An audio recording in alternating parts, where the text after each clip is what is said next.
topics and opinions expressed in the following show are solely those of the hosts and their guests and not those of W4CY Radio, its employees, or affiliates. We make no recommendations or endorsements for radio show programs, services, or products mentioned on air or on our web. No liability, explicit or implied, shall be extended to W4CY Radio or its employees or affiliates. Any questions or comments should be directed to those show hosts.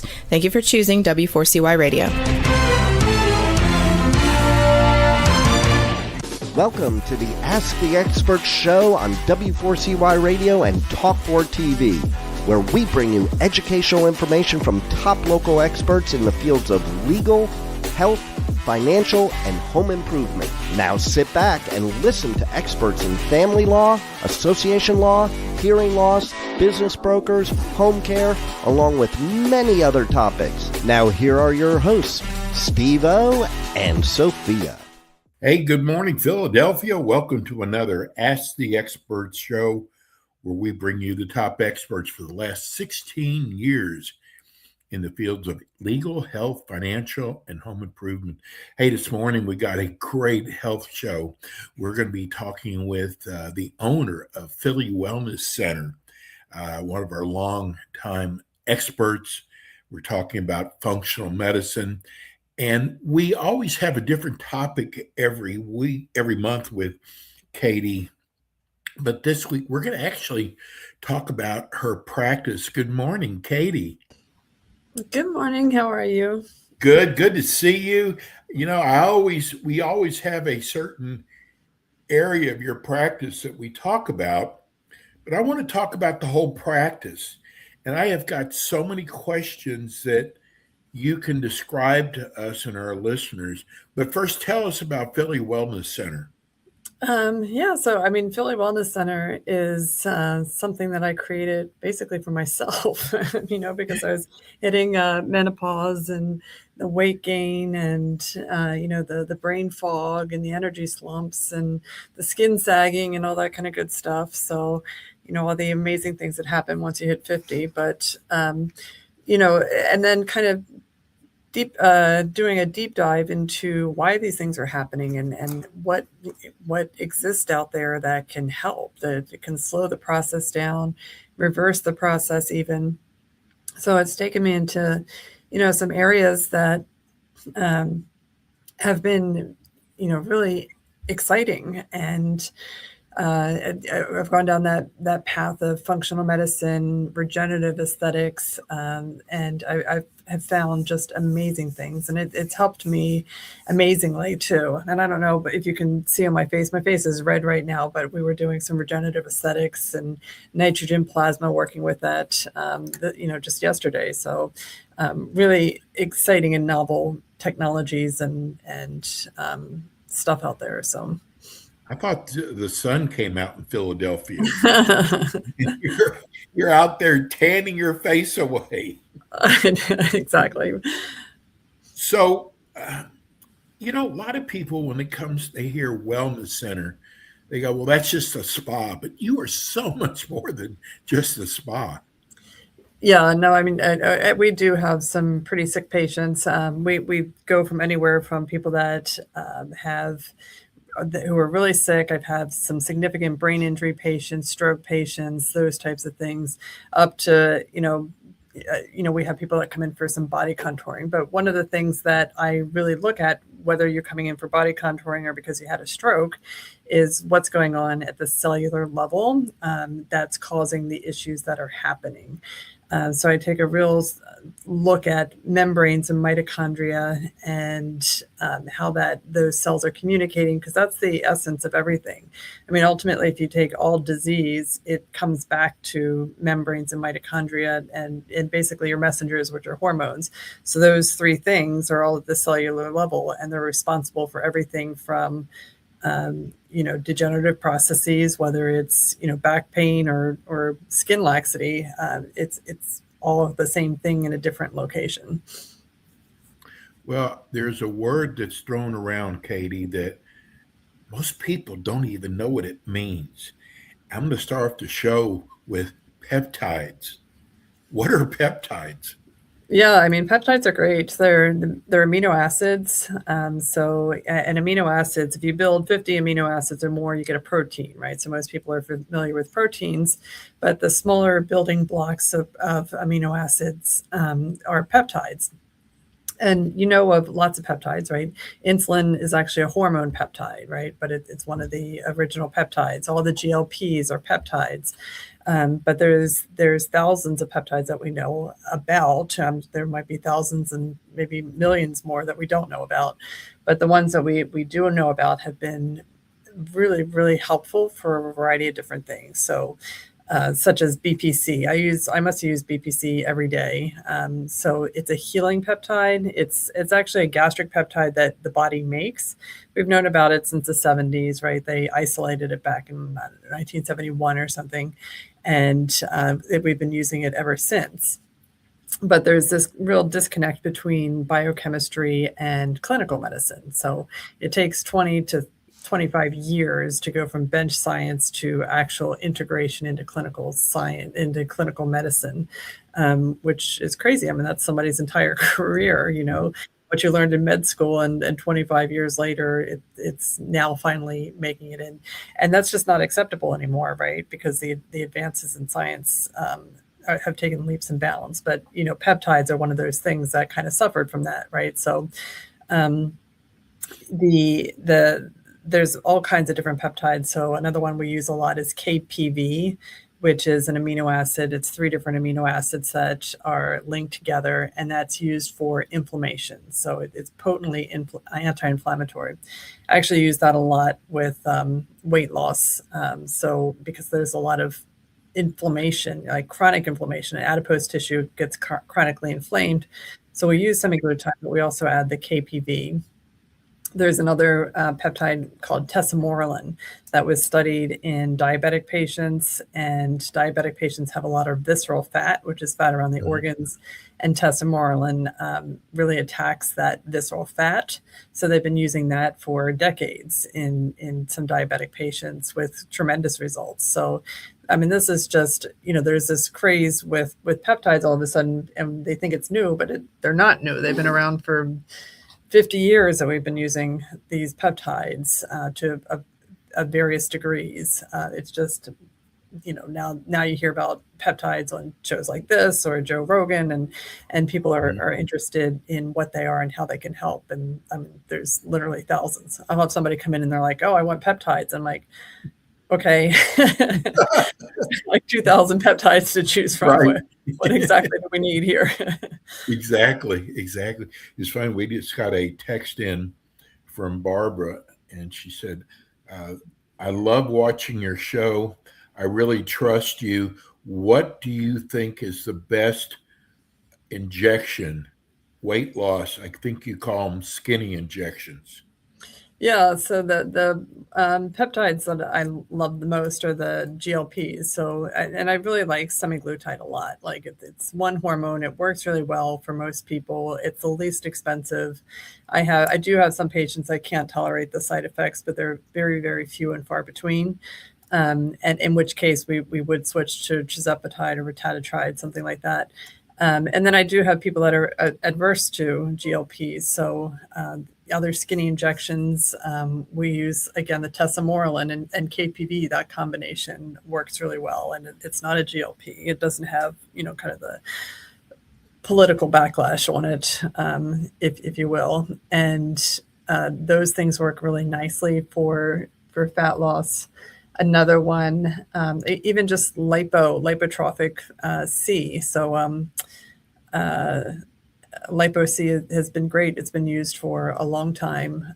Those were the injections that people were getting before the semaglutide craze kind of came about, is just doing it's methionine, choline, inositol. It's just a combination of amino acids, right? And we just didn't call it a peptide. So they've been around for a long time. I noticed some of these companies now are coming out with a oral. Are they as effective? I haven't had as good a success with the oral, and people are always surprised and not happy that they're more expensive, right? So, you know, Yes. they'll be like, "Well, why is it more expensive than the injectable?" Because we associate pills with an expense, but you have to take it every day. So there's just the quantity wise, there's more. So it's much more expensive for me to procure. So it's more expensive for the patient. And yeah, it just, I think a lot of it gets destroyed in the gut and not utilized. GLP is a gut hormone. So, you would think it would survive, but whatever form it's in, I don't, the absorption's not that great. And the other problem is a lot of people, part of their weight problem is a gut problem to begin with. So they might have a leaky gut, inflamed gut, and they don't absorb well. So. Well, I'm going to share. I know I've shared this with you before. I'm on Ozempic, and I want to share this with people out there. Um, it actually, I stopped losing weight from it. But, Katie, my lab work has never looked as good as it looks. And I mean, I've got kidney problems, and my doctor is amazed. And we know it's from the Ozempic. And I think there's health areas that these skinny injections are helping. And because they're still somewhat new, they don't know exactly. But all I know is I will never get off of it. I don't care if I lose weight from it or not. It's what it's done to my lab work is just amazing.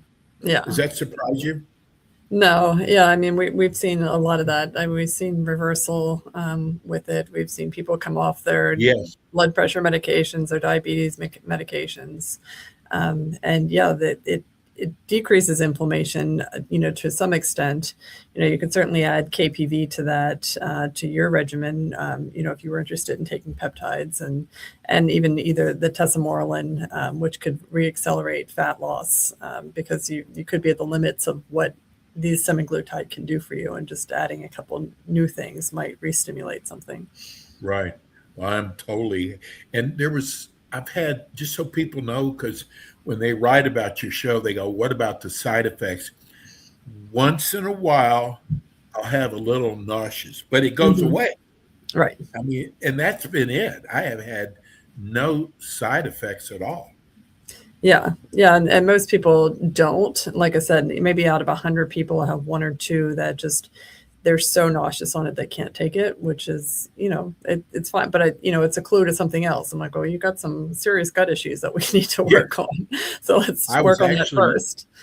I was actually surprised how fast went away. I mean, it lasted maybe 3 or 4 minutes and it was gone. Right. Yeah. So No, let me it go can on. go pretty quickly. Yeah, let me go on next year. RPA therapy. What is that? So RPA is regenerative protein arrays, and it's basically what stem cells secrete. So they take a placenta, right, and they put it on a bioreactor, and the placenta creates these regenerative protein arrays. And that's why, like, if you had a baby and the baby got a cut for some reason, it would heal with no scar, right? So babies have that ability to not scar, and it has to do with the regenerative protein arrays. So what we do is we collect those. So the placenta excretes them. So there's no manipulation of stem cells or anything like that. But so you take that, and it's the best of what stem cells are doing, but without DNA, right? So always the theoretical concern with stem cells is the fact that you have somebody else's DNA that's being put in your body, and there's a possibility for rejection, which we really don't see, but it's still that possibility. Right. But so the stem cells, they have to be extracted from the placenta. So you have to manipulate the placenta to get the stem cells, and that manipulation is what causes the controversy of using stem cells. So RPA are excreted from the placenta, so you're not manipulating anything, and there's no DNA associated with them. But basically, like I said, it's what the stem cells are going to secrete anyway when you get them injected somewhere. So we take the RPA and we'll use that for, I'll inject it into hips, knees. I've injected it into cerebral spinal fluid for brain injury. We've injected IV. So, just the gamut of things. So you can use it for pain management. It's great for anti-inflammatory issues, any kind of like psoriasis, eczema. It's great for gut issues, and it's amazing for pain. So This is amazing. Like this is not your grandmother, your mother's spa. This is what you're doing. It's just, I'm amazed. I'm looking at the list. What is shockwave therapy?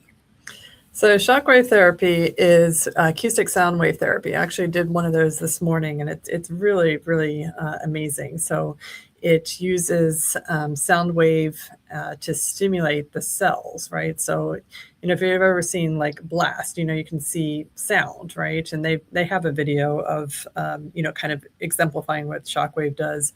And if you see kind of that the sound wave go forward, they use it with balloons. So the sound wave goes over the balloons, and the balloons kind of go over, and then they pop back up and jiggle a little bit. And that simulates kind of what's happening with the cells. So when you do that sound therapy to the cells, it jiggles them. It stimulates stem cells to come out and activate, to say, hey, what's going on here? It actually it brings blood flow to the area. It activates the stem cells, and it initially creates an inflammatory response, so that the body then kicks into that anti-inflammatory, like, oh, there's something we need to do here. And then pulling that blood flow into the area is pretty amazing too. And it's not painful at all. It's an unfocused sound wave, and it does create an intensity. So, when you get near to a spot, it feels more intense to the person. But it's like this weird intensity that, it's like, oh, that's really intense, but don't stop type of thing. Right. Because Yes. it works really, really well, and really fast. How I've done long it does to it my. last?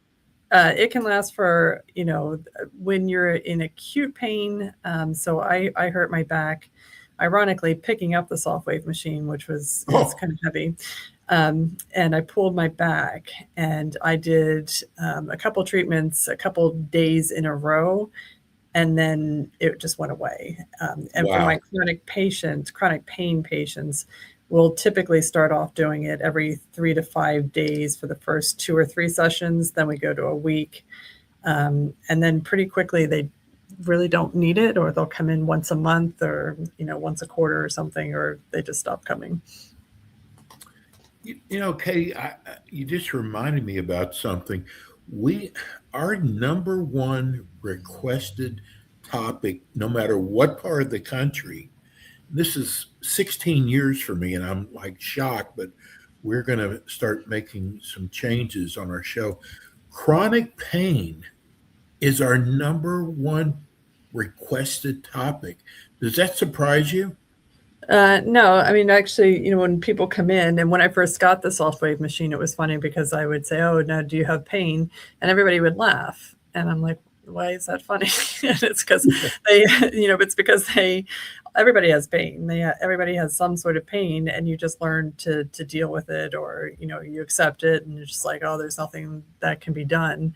And, it's always shoulders, hips, knees, like, something. Plantar fasciitis, another big one that we do. The neck pain. Yeah, it's everywhere. And there's no good answer to it, right? You can take Tylenol, you can take NSAIDs, you can put ice on it.